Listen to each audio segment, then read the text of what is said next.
تو شاہ خاور صاحب، حکومت کی جانب سے ایک اور جو ہے وہ آرڈیننس جاری کیا گیا ہے جس کا اطلاق 6 اکتوبر کو ہوگا۔ اب اپوزیشن اس سارے معاملے کو لے کر یہ کہتی ہے کہ حکومت نے خود کو ہی این آر او دیا ہے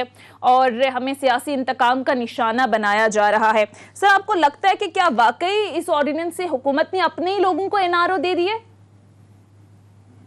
دیکھیں، بات یہ ہے کہ یہ جتنی بھی آپ نے دیکھا کہ تیسرا امینڈمنٹ آرڈیننس ہے جی، اس سے 2 امینڈمنٹ آرڈیننس پہلے آ چکے۔ ایک جو سب سے پہلا تھا فرسٹ امینڈمنٹ آرڈیننس، یہ 2018 میں آیا تھا۔ اس میں بھی انہوں نے کچھ چیزوں کو، کچھ جرائم ایسے تھے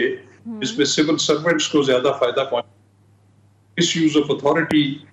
کے جو کیسز تھے جس میں کوئی مالی منفعت کا الزام نہیں تھا، اس تک تو انہوں نے اس کو جو ہے اس کی جورسڈکشن سے نکال دیا تھا۔ لیکن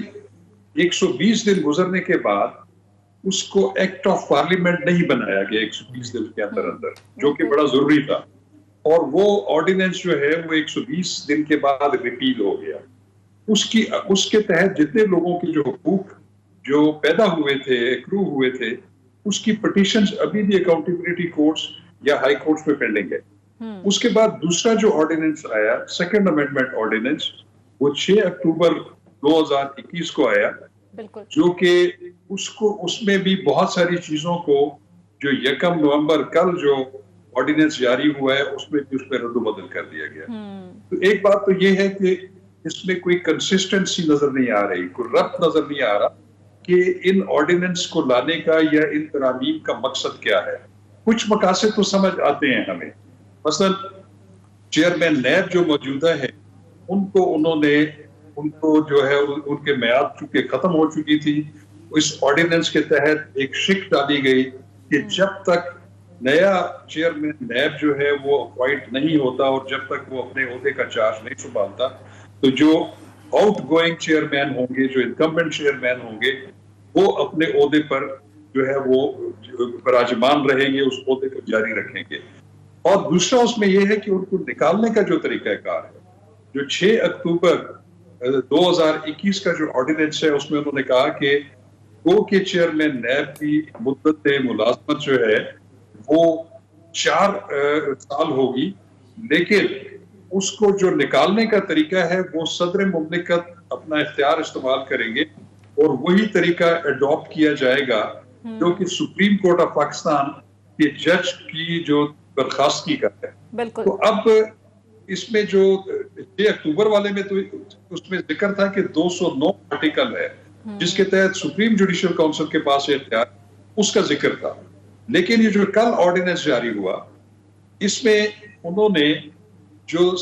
آرٹیکل 209 ہے اس کو نکال دیا۔ اب اس کے بعد ایک کنفیوژن کریٹ ہو گئی کہ کیا چیئرمین نیب جو ہے ان کو عہدے سے برخاست کرنے کا اختیار جو ہے وہ صدر مملکت کے پاس چلا گیا ہے، لیکن ایسا نہیں ہے۔ اب اس میں فرق یہ پڑ گیا ہے کہ جو صدر مملکت ہے وہ چیئرمین نیب کو سپریم کورٹ کے جج کو ہٹانے کا جو پروسیس ہے اس کو اڈاپٹ کریں گے۔ تو وہ تو سپریم کورٹ کا جج جو ہے وہ تو سپریم جوڈیشل کونسل کے علاوہ ان کو تو برخاست کیا نہیں جا سکتا۔ تو اس میں اب فرق یہ پڑ گیا ہے کہ اگر یہ 209 آرٹیکل اس میں شامل رہتا تو کوئی بھی شہری جس کے پاس ایسے ثبوت یا شواہد موجود ہیں کہ موجودہ یا کوئی بھی چیئرمین ہے جو کہ انکمبنٹ ہوگا، اس نے اگر مس کنڈکٹ کیا ہے تو وہ سپریم جوڈیشل کونسل کو ڈائریکٹ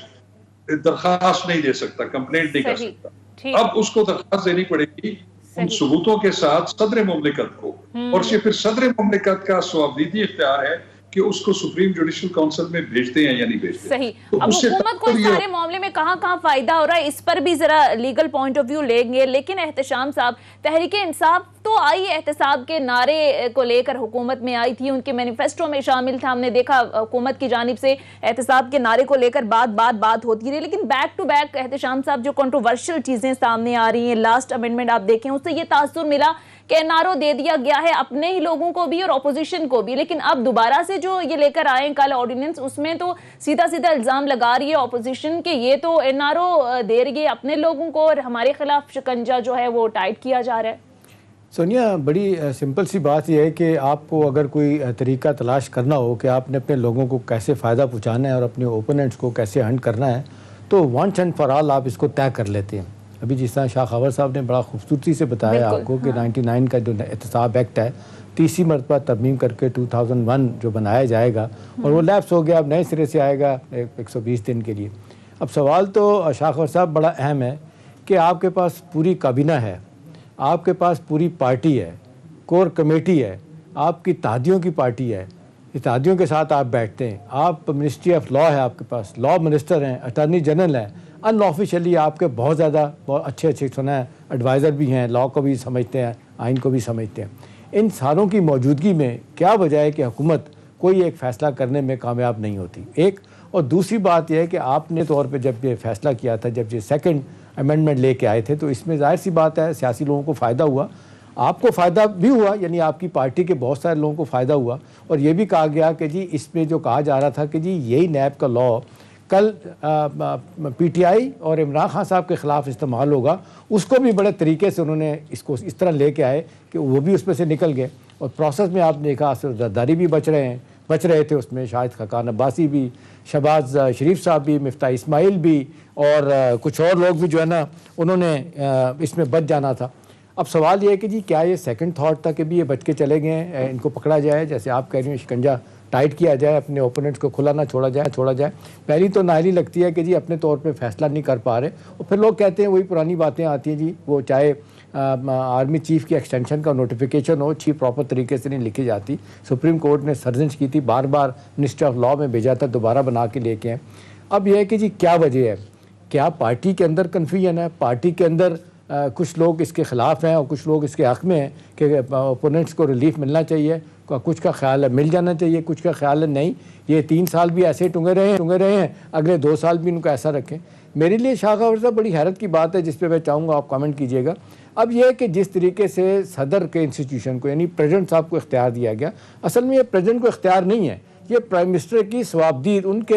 کی ایڈوائس پہ وہ کریں گے. اب لوگ یہ سوال کر رہے ہیں کہ جی پرائم منسٹر کو اس سٹیج پہ یہ سب کچھ کرنے کی کیا ضرورت محسوس ہوئی, کیا ان کو بھی انسیکیورٹی لگ رہی ہے کہ آئندہ آنے والے دنوں میں یہی لاء ان کے لیے مصیبت بن سکتا ہے؟ آپ سمجھتے ہیں کہ اس حوالے سے نیب کا یہی لاء کل آنے والی حکومت کے خلاف بھی استعمال ہوگا؟ سر بریک پر جانے سے پہلے جس انداز میں بات ہو رہی تھی, احتشام صاحب کا سوال بھی آپ نے سن لیا. سر کیا واقعی آپ کو لگتا ہے کہ حکومت کے پارٹ پر کلیئرٹی نہیں ہے, یہ عجلت میں کیے جاتے ہیں فیصلے, پھر دوبارہ سے بعد میں دوبارہ کرنے پڑتے ہیں, یہ سارے معاملے کو آپ کیسے دیکھتے ہیں؟ بات یہ ہے سونیا کہ ایک آئین میں ایک طریقہ کار دیا گیا ہے کہ جو ہماری پارلیمنٹ ہے, نیشنل اسمبلی اور سینٹ, ان کا کام ہے قانون سازی کرنا یا قوانین میں جو ہے وہ مناسب حالات کے مطابق جو ہے اس میں ترامیم کرنا. تو اس کا تو ایک طریقہ کار دیا گیا ہے کہ بل موو ہوتا ہے ایک ہاؤس میں, پھر اس کی وہاں پہ خواندگیاں ہوتی ہیں, ڈسکشنز ہوتی ہیں, اس کو اسٹینڈنگ کمیٹی کے سامنے پیش کیا جاتا ہے جس میں اپوزیشن بھی ہوتی ہے, دیگر پارٹیز بھی ہوتی ہیں, تو ایک کنسنسس ڈیولپ ہو جاتا ہے. تو پھر وہ سینٹ میں جاتا ہے, وہ وہاں سے بھی پاس ہوتا ہے اور اس کے بعد صدر اس کی توثیق کر دیتے ہیں, پھر وہ ایک قانون بن جاتا ہے, ایکٹ آف پارلیمنٹ بن. لیکن یہاں پہ ہم نے دیکھا ہے کہ میں صرف اس حکومت کو ہی مورد الزام نہیں ٹھہراؤں گا, اس سے پچھلی بھی جو حکومتیں رہی ہیں, چاہے وہ PMLN کی رہی ہے, چاہے وہ پاکستان پیپلز پارٹی کی رہی ہے, چاہے وہ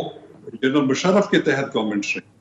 اس میں ہم نے دیکھا ہے کہ وہ ایک شارٹ کٹ جو ہے وہ لیجسلیشن کا طریقہ اختیار کرتے ہیں, وہ ہے صدارتی آرڈیننس. اگر آپ صدارتی آرڈیننس کی آرٹیکل پڑھیں, آرٹیکل 89 ہے کانسٹیٹیوشن آف پاکستان کا, وہ یہ پرووائڈ کرتا ہے کہ آرڈیننس کب ایشو ہو سکتا ہے. وہ اس صورت میں ہو سکتا ہے کہ جب پارلیمنٹ سیشن میں نہ ہو اور ایک ایسی ایمرجنسی صورتحال پیدا ہو گئی ہے, ایسی کوئی آفتاب پڑ گئی ہے کہ جس کے بارے میں اگلے دن ایک قانون کا پاس ہونا بڑا ضروری ہے, قانون کو نافذ کرنا ضروری ہے. تو ایسی ایمرجنسی صورتحال میں جو کیبنٹ کے ڈیسیجن کے بعد صدر مملکت ایک آرڈیننس جو ہے وہ ایشو کر دیتے ہیں, اور اس آرڈیننس جو ہے اس کی مدت 120 دن ہوتی ہے اور اس کو پھر پارلیمنٹ سے اس کی توثیق کرانا ہوتی ہے. لیکن اب مجھے یہ بتائیں کہ اگر ایک ایسا آرڈیننس جس کو سوچ سمجھ کے منصوبہ بندی کر کے اور وہ اپنے پسند کا ایک آپ نے آرڈیننس لے کے آنا ہے, اپنے پسند کی اس میں شکیں ڈالنی ہے, تو آپ اس وقت کا انتظار کرتے ہیں کہ پارلیمنٹ جب سیشن میں نہیں ہوگی تو پھر ہم اس کا سہارا ایک آرڈیننس کے ذریعے اس کو نافذ کریں. اس کو لیگل لینگویج میں فراڈ ود دی لیجسلیشن کہا جاتا ہے کہ قانون سازی کے ساتھ یہ فراڈ ہے. دیکھیں اس پریکٹس کو ختم کرنا ہوگا. آپ کے جو سوالات ایک تو یہ بڑا اچھا آپ نے بیان کر دیا, بڑا وضاحت کے ساتھ بتا دیا شاہ خاور صاحب, لیکن اس میں جو مجھے بھی لگ رہا ہے اور بہت سارے لوگوں کو لگ رہا ہے کہ اس کا سب سے بڑا محرک یہ تیسری امینڈمنٹ کا کیا ہو سکتی ہے, وہ یہ ہے کہ جی پرائم منسٹر کی ایڈوائس پہ لگایا جائے گا, صدر صاحب کو ایڈوائس کی جائے گی کہ جی فلاں آدمی کو لگانا ہے, فلاں کو نکالنا ہے. آنے والا آدمی جو بھی بنے گا وہ اتنا سیکیور ہوگا, اتنا انسیکیور ہوگا کہ اپنے طور پہ کوئی فیصلہ نہیں کرے گا. وہ تو ہر وقت چاہے گا پرائم منسٹر کی خوشنودی حاصل کرنا کہ پرائم منسٹر مجھ سے ناراض نہ ہو جائے, اگر ناراض ہو گیا تو میری چھٹی ہو جائے گی. تو سوال میرا یہ ہے کہ پھر وہ پروسیس میں کیا کارکردگی اس کی کیا ہوگی, کیا وہ دیانتداری کے ساتھ کام کر پائے گا یا صرف پرائم منسٹر کی طرف دیکھے گا کہ میں نوکری میں رہوں.